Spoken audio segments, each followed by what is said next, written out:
明城市凍男都唔凍嘅，你都唔係凍嘅。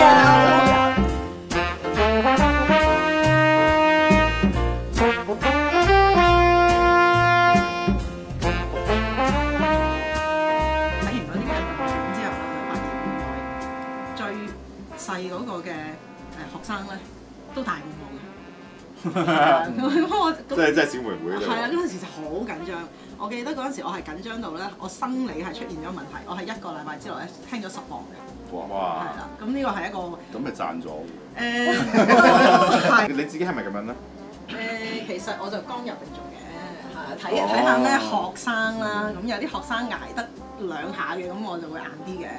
咁大部分啲學生都唔係好捱得嘅，而家我發覺，咁就會即係都係需要好多嘅技巧。咁但係即係歲月催人嘅，咁啊年紀又唔會等你嘅。係，當你年紀越大嘅時候，呢個問題就自然會解決嘅。我就會咁樣同自己講。即係時間解決晒一切。係啦，時間亦都會解決一切。我唔想我嘅工作同我嘅感情生活撈埋嘅，我好多時候即係我唔係好中意呢種關係。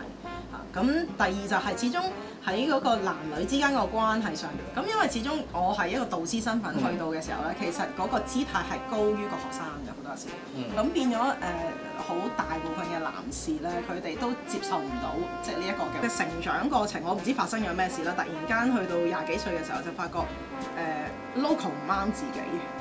即係嗰啲唔知點解突然間好似覺得佢哋個諗法啦，或者覺得佢哋太細個啊！即係我覺得好多時香港嗱，呢個純粹我嘅立場啊，不代表本台嘅立場啦。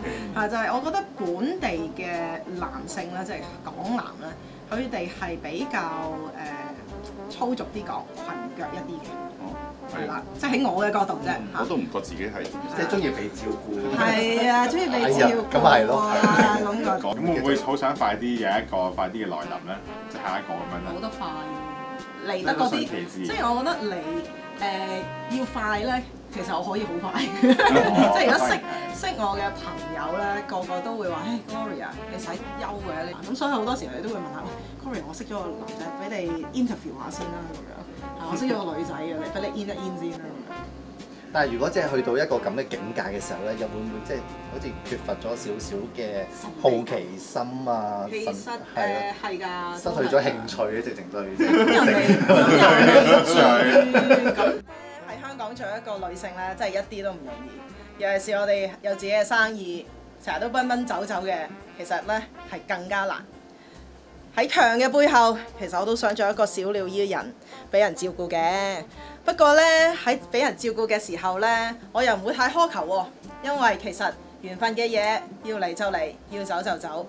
所以各位姊妹，如果喺呢一刻你仲好渴求有一段關係而仲未有嘅，唔好灰心，繼續努力，亦都唔需要咧氣餒，可以繼續堅持。好似我咁，單獨嘅時候享受一下獨身嘅生活。中意做乜都可以，中意食乜又唔需要問下隔離嗰個去呢度食好冇啊，去嗰度玩好冇啊，都唔使問幾好呢。其實獨身都唔係咁慘嘅啫，所以呢，可以享受一下獨身之餘，亦都繼續享受一下呢係俾人呢係追求嘅一啲嘅感覺嘅。